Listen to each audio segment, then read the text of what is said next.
اللہ تبارک و تعالی نے قرآن مجید فرقان حمید برہان رشید میں ارشاد فرمایا، یا ایھا الذین آمنوا لا ترفعوا اصواتکم فوق صوت النبی ولا تجہروا له بالقول کجہر بعضکم لبعض ان تحبط اعمالکم وانتم لا تشعرون۔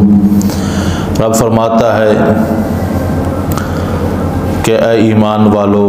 یا ایھا الذین آمنوا، اے ایمان والو، اپنی آواز کو حضور نبی کریم علیہ الصلاۃ والسلام کی آواز سے بلند نہ کرنا، اور جس طرح تم آپس میں گفتگو کرتے ہو ویسے حضور کے سامنے گفتگو بھی نہ کرنا۔ اگر تم ایسا کرو گے تو ان تحبط اعمالکم وانتم لا تشعرون، تمہارے سارے کے سارے اعمال ختم ہو جائیں گے اور تمہیں شعور تک بھی نہ ہوگا۔ ایمان کی سلامتی کے لیے یہ ضروری ہے کہ مسلمان کا تعلق حضور نبی کریم علیہ الصلاۃ والسلام کے ساتھ مضبوط ہو۔ جتنا تعلق اس کا حضور نبی کریم علیہ الصلاۃ والسلام کے ساتھ مضبوط ہوگا، اتنا ہی اس کا ایمان مضبوط ہوتا جائے گا، اور جتنا تعلق حضور نبی کریم علیہ الصلاۃ والسلام کے ساتھ کم ہوگا، حضور نبی کریم علیہ الصلاۃ والسلام کی محبت، حضور کی تعظیم اگر اس کے دل میں کم ہوگی تو ایمان بھی اس قدر اس کے دل میں کم ہوتا جائے گا۔ دنیا کے اندر بڑے بڑے دربار جن میں داخل ہونے کے آداب کو پیش نظر رکھا جاتا ہے، اگر ان کے آداب کی خلاف ورزی کی جائے تو وہاں کا قانون حرکت میں آ جاتا ہے، اور سب سے بڑا دربار کائنات میں دربار رسالت مآب صلی اللہ علیہ وسلم ہے،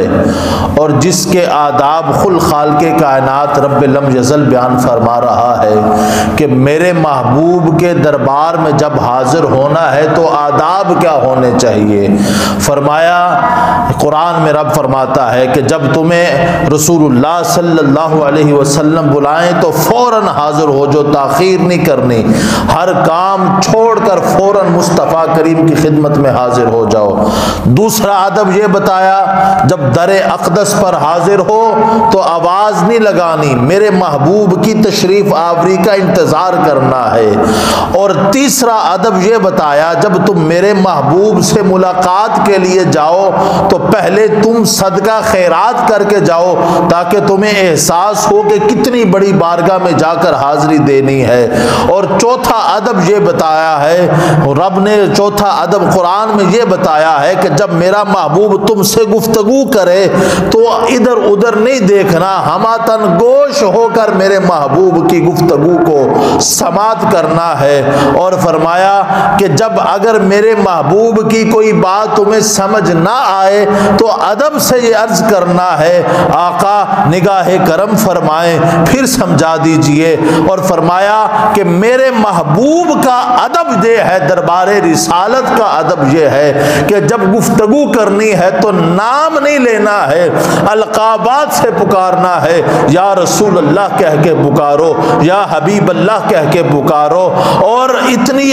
زیادہ سوالات نہیں کرنے کہ کہیں میرے محبوب کے دل پر کوئی بات گراں گزر جائے۔ اور فرمایا ادب رب قرآن میں یہ بتا رہا ہے کہ جب تم حضور کی بارگاہ میں حاضر ہو، حاضری کا مقصد تمہارا صرف اور صرف یہ ہو کہ نبی کریم علیہ الصلاۃ والسلام کی گفتگو کو سماعت کرنا ہے، حضور سے گفتگو کرنی ہے، اور بارگاہ رسالت مآب میں تم اجازت کے بغیر نہیں جا سکتے ہو۔ قرآن میں رب حضور کا ادب یہ بتا رہا ہے کہ جب تم حضور کے سامنے بیٹھو تو اپنی آواز کو مصطفیٰ کریم کی آواز سے اونچا نہ کرنا، اگر تمہاری آواز حضور کی آواز سے اونچی ہو گئی تو تمہارے سارے کے سارے اعمال ختم ہو جائیں گے، تمہیں علم بھی نہیں ہوگا اس بات کا۔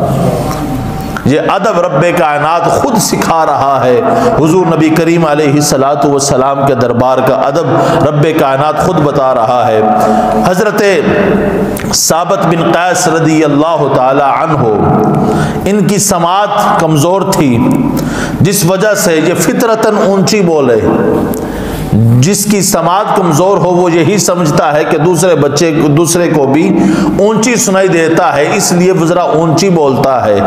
تو جب یہ آیت مقدسہ نازل ہوئی کہ اپنی آواز کو میرے محبوب کی آواز سے اونچا نہ کرنا، تو یہ اپنے گھر کے اندر تشریف فرما تھے.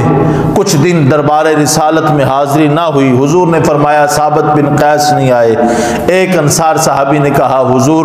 میں خبر لے کر آپ کی خدمت میں عرض کرتا ہوں. وہ جب ان کے پاس گئے تو دیکھا کہ سر جھکایا ہوا ہے. ان سے پوچھا کیا حال ہے؟ تو کہنے لگے شرٌ، یعنی میرا حال جو ہے وہ برا ہے. کان یرفع صوتہ فوق صوت النبی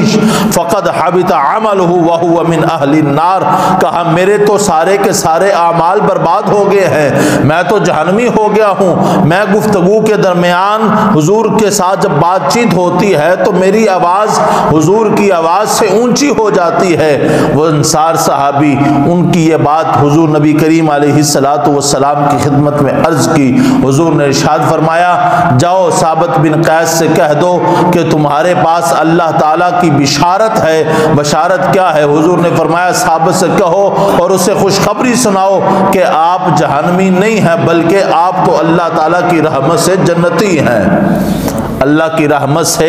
جنتی ہیں. حضور نبی کریم علیہ السلام نے یہ بشارت دی. ایک روایت میں آتا ہے فرمایا میں تمہاری زندگی قابل تعریف ہوگی ثابت بن قیس، تمہاری زندگی قابل تعریف ہوگی اور تم شہادت کا درجہ بھی پاؤ گے اور اللہ تعالیٰ تمہیں سلامتی کے ساتھ میں داخل فرمائے گا.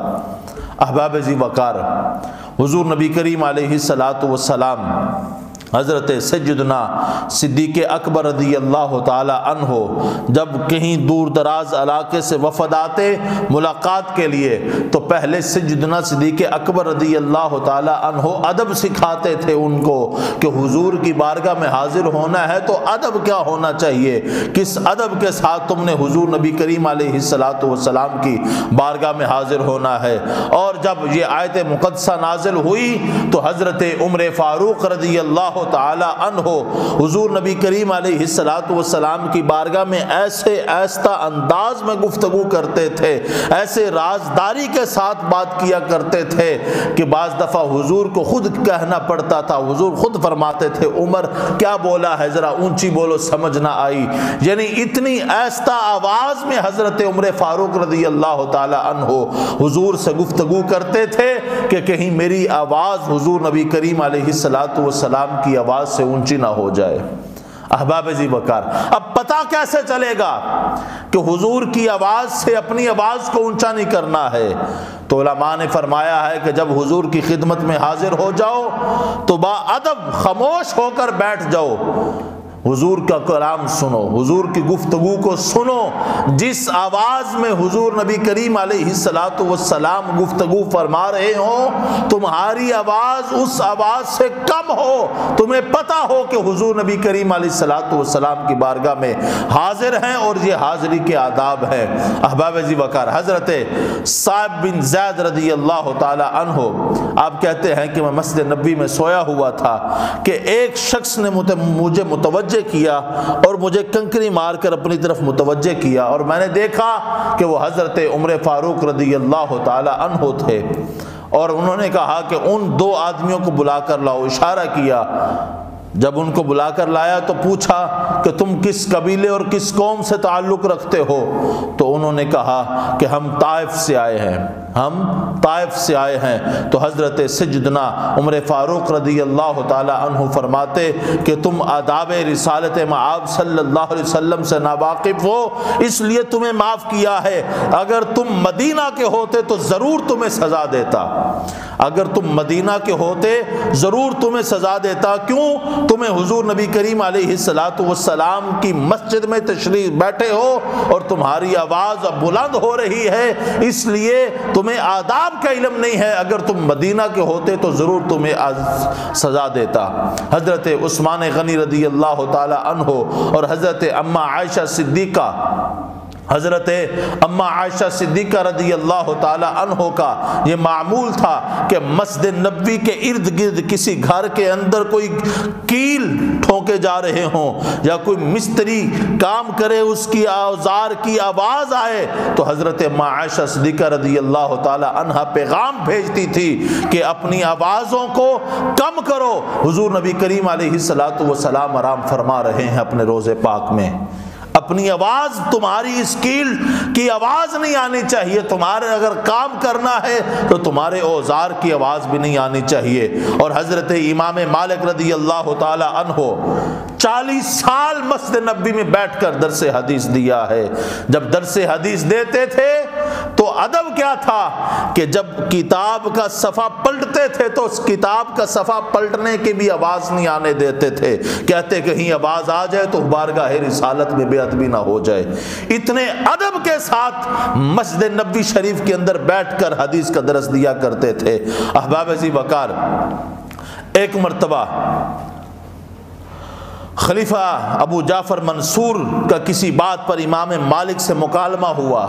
اسی دوران خلیفے کی آواز ذرا اونچی ہوئی تو امام مالک رضی اللہ تعالی عنہ نے خلیفے کو کہا کہ مسجد نبوی میں اپنی آواز کو پست کرو، اپنی آواز کو کم کرو، تمہیں ادب کا نہیں پتا کہ رب کائنات نے قرآن میں فرمایا ہے کہ اگر تمہاری آواز میرے محبوب نبی کریم علیہ الصلوۃ والسلام کی آواز سے ذرا اونچی ہوئی تو تمہاری زندگی کے سارے اعمال ختم ہو جائیں گے اور تمہیں اس بات کا پتہ بھی نہیں چلے گا۔ اور حضور نبی کریم علیہ الصلوۃ والسلام کے بارگاہ،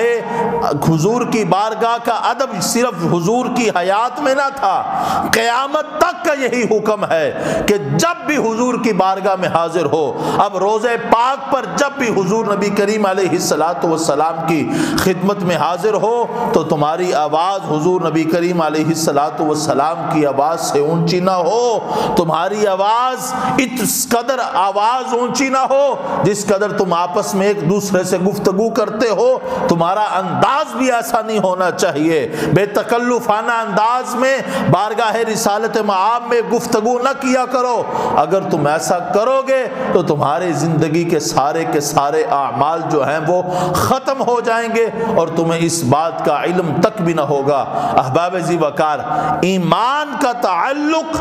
ادب کے ساتھ ہے، جتنا ادب ہوگا حضور نبی کریم علیہ الصلوۃ والسلام کے ساتھ جتنی محبت ہوگی، جتنا ادب ہوگا اتنا ایمان پختہ اور اتنا ایمان مضبوط ہوتا جائے گا، اور جتنی توقیر، جتنی تعظیم اور جتنا ادب تمہارے دل میں کم ہوگا حضور نبی کریم علیہ الصلوۃ والسلام کی ذات کے بارے میں، اتنا تمہارا ایمان بھی کمزور ہوتا جائے گا۔ تو پتہ یہ چلا کہ ایمان کا تعلق صرف ادب مصطفیٰ کے ساتھ ہے، ادب ہوگا تو تمہارا تعلق مضبوط رہے گا، اگر ادب نہیں ہے تو تمہارا تعلق بھی بارگاہ رسالت مآب صلی اللہ علیہ وسلم کے ساتھ مضبوط نہیں ہوگا۔